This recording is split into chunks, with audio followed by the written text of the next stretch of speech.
तो कहीं ना कहीं एक कानून तो होना ही चाहिए कि आप कोई भी चीज करने का आपका दायरा कितना होना चाहिए, और ये सेंसर बोर्ड से बढ़िया कोई तय नहीं कर पाएगा। अगर पाबंदी नहीं लगेगी, अगर किसी चीज पर रोक नहीं लगेगा, कानून नहीं बनेगा, तो वो एकदम से पता ही नहीं चलता है कि रुकना कहाँ पे है। उनको रुकना कहाँ है वो समझ ही नहीं पाते हैं, जो भी कलाकार हैं या जो भी गीतकार हैं, जो भी है। तो कहीं ना कहीं एक कानून तो होना ही चाहिए कि आप कोई भी चीज करने का आपका दायरा कितना होना चाहिए। हमारे सिनेमा में अगर हमने एक गाली भी दे दिया है तो सेंसर बोर्ड उसको काट देता है।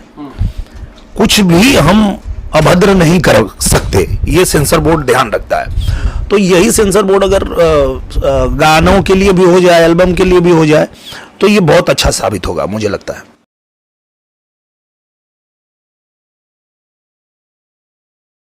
नमस्कार, मेरा नाम आनंद कमलेश त्रिपाठी है और मित्रों, आप बिंदास भोजपुरिया देख रहे हैं। मेरे साथ अभिनेता और नेता, member of parliament, jubilee star Dinesh Lal Yadav Nirahua हैं। मुंबई में एक वेब सीरीज की शूट के दौरान मुझे मिल गए, उन्हीं के वैनिटी में इंटरव्यू कर रहे हैं। दिनेश भाई, एक लंबे समय बाद चैनल पर स्वागत है। बहुत बहुत धन्यवाद आपका कि आप जो है आनंद भैया, हम लोग जहाँ रहते हैं वहाँ आप पहुँच जाते हैं। हम जब अयोध्या में शूट कर रहे थे माई का, हाँ बिल्कुल, तो आप वहाँ आ गए थे। बिल्कुल। अब हम मुंबई में हैं, पूर्वांचल शूट आज शुरू हुआ है, तो आप यहाँ भी मिल गए। तो हम लोगों को भी बड़ा अच्छा लगता है कि हमारा एक भाई ऐसा भी है, हम शूटिंग कहीं भी करें पर हमारे दर्शकों के लिए वो जो भी जानना चाहते हैं, जो समझना चाहते हैं, वो हम तक पहुंच के और वो सारी बातें निकाल के जनता तक पहुंचा देते हैं। मैं शुक्रिया कहना चाहता हूं दिनेश भाई, आपने मुझे वक्त दिया और अब इंटरव्यू शुरू करते हैं। दिनेश भाई, क्या ये शूट चल रही है, किस चीज की शूट चल रही है, ये सबसे पहले बता दीजिए। ये एक वेब सीरीज है जिसका नाम है पूर्वांचल, और चूंकि हम लोग पूर्वांचल से ही हैं तो पूर्वांचल के रग रग से हम वाकिफ हैं। तो जब हमारे धीरज ठाकुर जी ने सुनाया पूर्वांचल की कहानी, तो कहीं ना कहीं हम उससे इसलिए भी रिलेट कर पाए कि उस समय, जिस समय की ये कहानी बना रहे हैं, हम उस समय पूर्वांचल में ही थे, अपने गांव गाजीपुर में ही थे। तो वो सारी घटनाएं हमको समझ में आ रही थी कि हाँ करेक्ट ऐसा ही होता था उस दौरान। तो इसलिए जो है मुझे अच्छा लगा और मैंने हामी भरा और आज जो है इसकी शुरुआत हो गई है। मतलब एक सत्य घटना पर आधारित वेब सीरीज है जिसमें दिनेश लाल यादव निरहुआ लीड प्ले कर रहे हैं। दिनेश भाई, ये भी बता दीजिए कि क्या ऐसी घटना थी जिस पर वेब सीरीज बन रही है। उन दिनों पूर्वांचल में बहुत मतलब अपराध बहुत ही ज्यादा बढ़ गया था। इतना ज्यादा बढ़ गया था कि मतलब लोग ऐसा बोलने लगे थे कि कहीं भी सुरक्षित नहीं है आदमी, न घर में, न सड़क पे, न अपने खेत खलिहान में। तो इस तरह की उस दौरान बहुत सारे माफिया, बहुत सारे और वो आपस में भी लड़ते थे। उनके आपस की लड़ाई के भी शिकार हो जाते थे जो आम जनता है। पिस हो ही जाते थे, पिस जाते थे वो। तो आए दिन घटना होती ही रहती थी कि कभी यहाँ पे दो गुटों के बीच में गोलीबारी हुई, तो उनका तो कुछ नहीं हुआ, बाकी लोग जो वहाँ आम लोग थे वो घायल हो गए।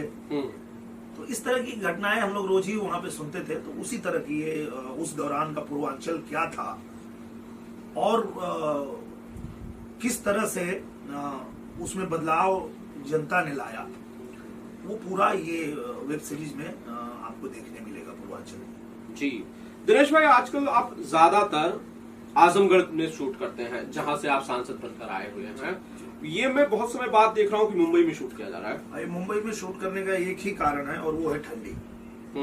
मैं मुंबई गाजीपुर से आया ही इसलिए था कि मुझे ठंडी बहुत लगती है और ठंड से मैं परेशान हो जाता हूँ। तो मैं उस दौरान जब गाजीपुर में था और जब मुझे ये पता चलता था कि ठंडी के समय में मुंबई में लोग पंखा चला के सोते हैं, तो मुझे लगता था कि ये दुनिया का कौन सा कोना है और कौन सी जगह, ये तो स्वर्ग है, यही मुझे रहना है। ये मैंने बचपन में ही ठान लिया था। और फिर ईश्वर ने कृपा किया, जनता ने प्यार आशीर्वाद दे के मुंबई पहुंचा दिया। तो ये जो ठंडी का सीजन है, ये मैं खुद भी और मैं अपनी माँ को भी लेके यहीं आ जाता हूँ कि आप भी चलिए, बहुत ज्यादा ठंड वहां पड़ती है। तो जब ठंडी जैसे ही कम होगी फिर वहां शुरू कर देंगे और लगातार वहां हम कर ही रहे हैं। पिछली 4 फिल्में हमने आजमगढ़ में किया और जैसे ही ये शीतलहर का समय, वहां तो स्कूल भी सब बंद हो जाता है सब। तो अब जो है जैसे ठंडी खत्म होगी फिर आजमगढ़ शुरू कर देंगे जाके।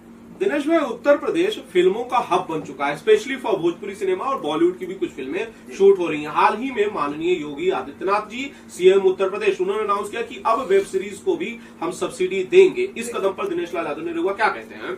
बहुत ही सराहनीय कदम है, और पूजनीय महाराज जी हमेशा पॉजिटिव रहते हैं सिनेमा को लेकर के, क्योंकि मैं उनके साथ जब भी होता हूं और उनकी बातें जब सुनता हूं तो मुझे ये पता चलता है कि वो कितना कदर करते हैं, कितना इज्जत करते हैं कलाकारों का।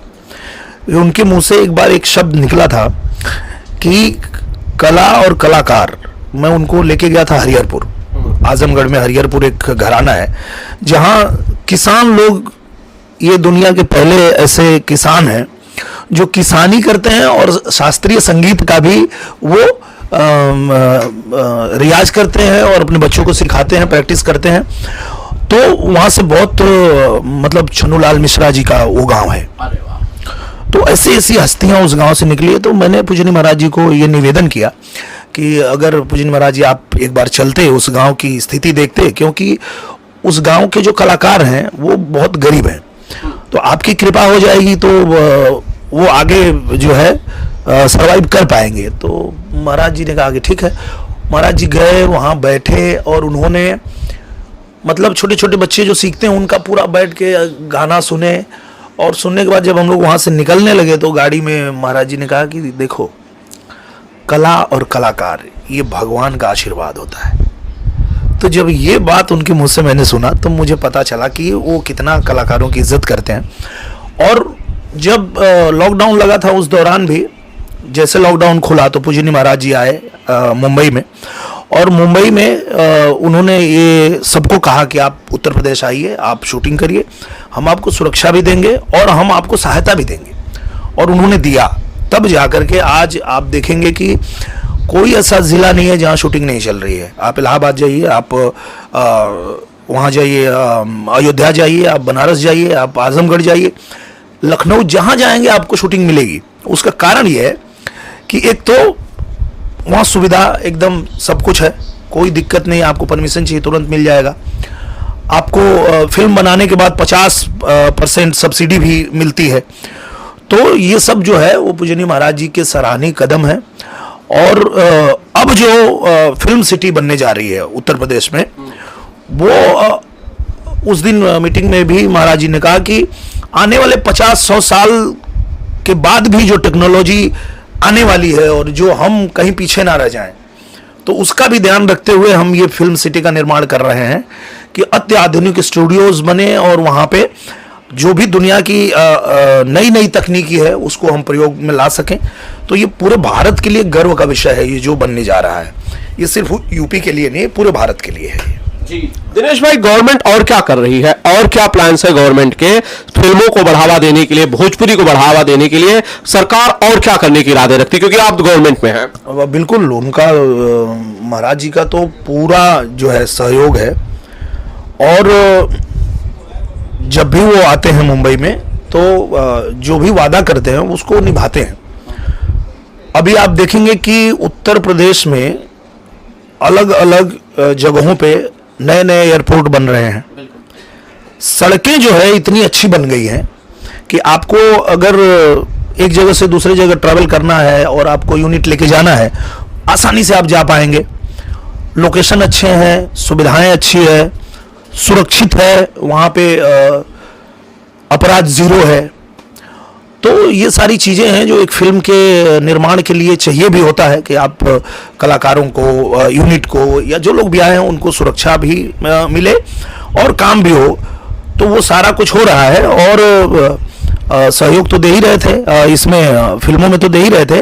अब जो वेब सीरीज है उसमें भी 50% जो है सब्सिडी का प्रावधान आ गया है। तो ये और भी एक, हमको लगता है कि पूरे सिनेमा जगत के लिए एक उपहार साबित होगा।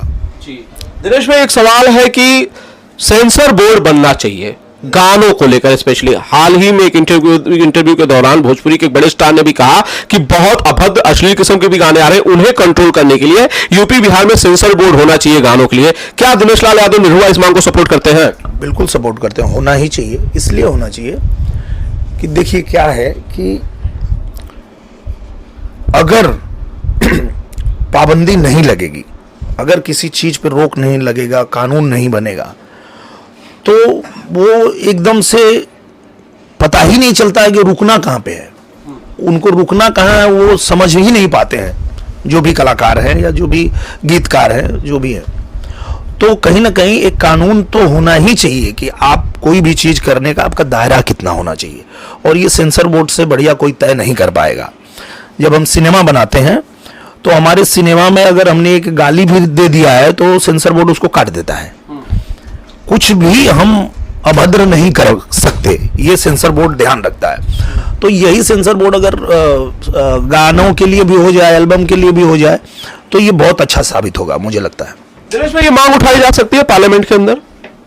हाँ, देखिए पार्लियामेंट में तो कुछ भी आप नए कानून के लिए ही वहाँ बैठे हैं और बात कर रहे हैं, तो निश्चित रूप से मांग उठाई जा सकती है और इस पे हम मांग उठा देंगे।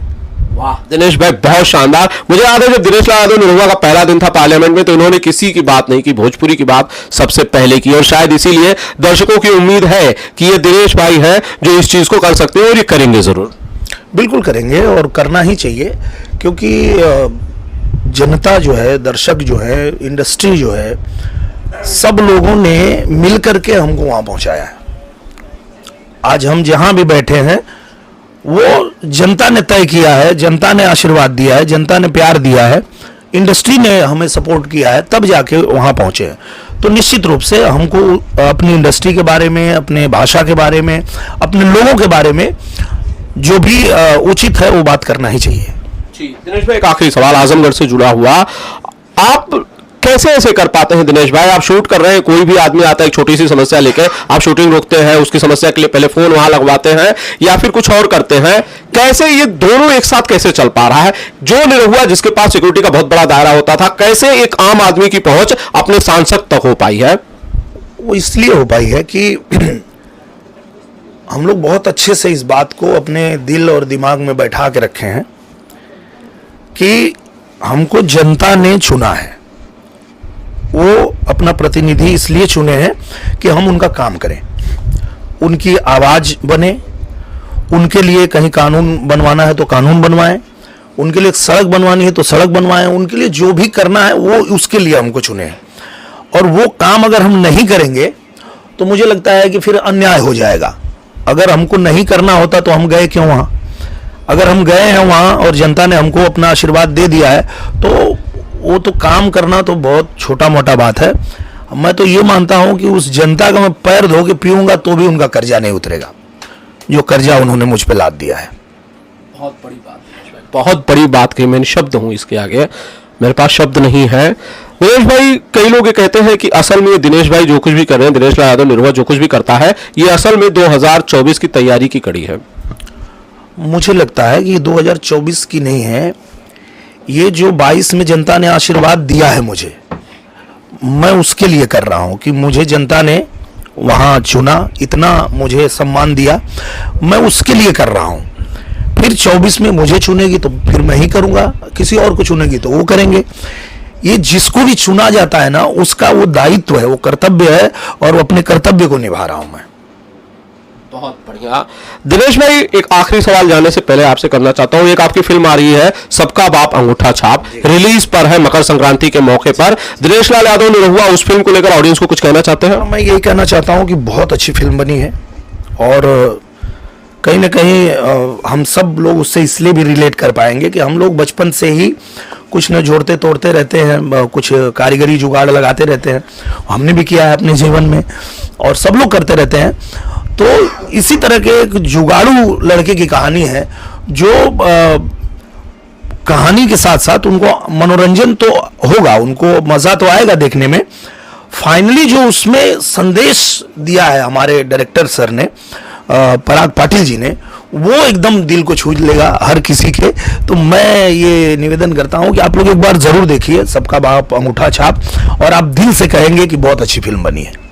बहुत बहुत शुक्रिया दिनेश भाई सारी बातचीत के लिए। थैंक यू सो मच, आपने मुझे समय दिया। शुक्रिया सर, बहुत धन्यवाद भैया, बहुत